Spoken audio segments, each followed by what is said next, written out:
that suddenly really accents one of those weak 16ths very strongly. So it doesn't play every single one of those flappy 16ths, but one of the two that creates this really asymmetrical sort of groove, and it makes your body move in a very specific kind of a way.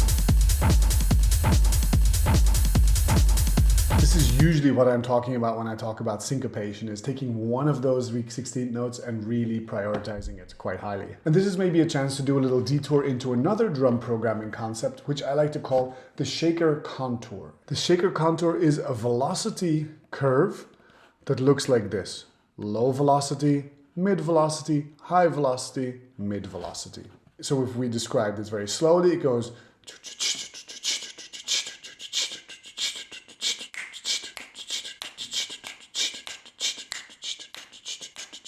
where this is the kick drum. So it mimics how one might use a little egg shaker, for example. And you could program it into your sequencer like this, as long as you have some medium velocities there.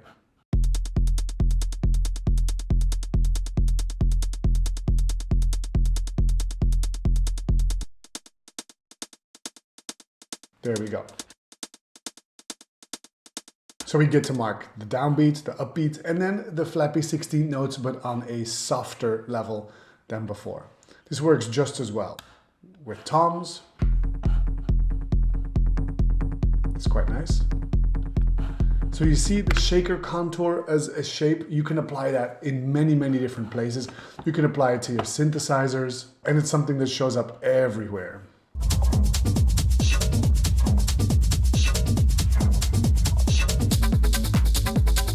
Again, the hi-hats here. The rumble here feels like it has this. I think this might be the track that actually spawned this video idea. There's so much focus on those flappy 16ths.